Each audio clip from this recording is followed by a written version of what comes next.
काँग्रेसचे माजी मंत्री सुबोध सावजी यांनी केली समृद्धी महामार्गाची पाहणी। महामार्गाच्या कामात भ्रष्टाचार झाल्याचा केला आरोप। भारतीय राष्ट्रीय काँग्रेस पक्षाचे प्रदेशाध्यक्ष तथा आमदार नाना पटोले यांनी मुंबईमधील अटल सेतूवर पोहोचून या सेतूला असलेल्या पोच रस्त्याला तडे गेल्याचे म्हटले आहे।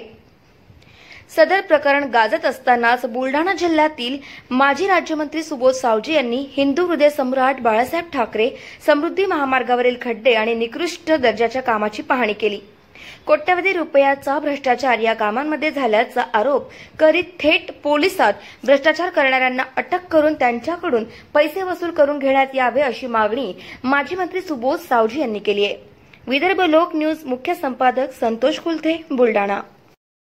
मी आहे हिंदू हृदय सम्राट बाळासाहेब ठाकरे समृद्धी महामार्गावर आज आमच्या सोबत किनगाव राज्याचे ठाणेदार आणि नरोडे आणि आमचे युवकांचे नेते मनोज कायंदे आणि काही पत्रकार मंडळी सुद्धा आहे। इथे याच्यासाठी आलो आम्ही की या पुलावर 5 डॅमेज एकाच पुलावर आहे आणि एकाच पुलावर 5 डॅमेजेस कसे होतात आणि याच्यामध्ये अनेक लोकांचा जीवितवाला हानी झालेली आहे। या रस्त्याला पूर्ण 800 किलोमीटरला माझी माहिती अशी आहे 55,000 कोटी रुपये खर्च झालेला आहे। एका किलोमीटरला किती होते याचा अंदाज काढा।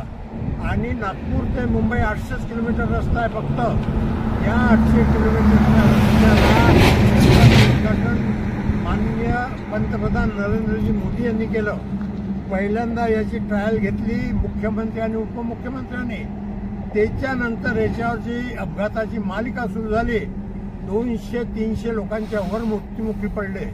माझी पीएसओकडे मागणी अशी केली मी कैफियतमध्ये ज्यांच्यामुळे हे अपघात झाले यांच्यावर मनुष्यवधाचा गुन्हा दाखल झाला पाहिजे आणि ज्या लोकांमुळे हे भ्रष्टाचारी काम झालं यांच्यावर भ्रष्टाचाराचे गुन्हे दाखल करून यांना हटकडा लावाव्या आणि यांच्याकडून पैसा वसूल करावा। आज मी पोलीस स्टेशन अधिकाऱ्यांचे धन्यवाद देतो। या विभागाच्या डीवायएसपी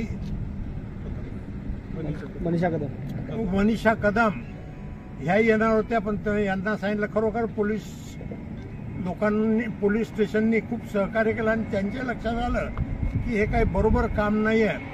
आपण जिथे उभं आहे त्याच्या आधी बीबीच्या हद्दीमध्ये एवढा पाय जाईल एवढा असा खड्डा पडलेला आहे।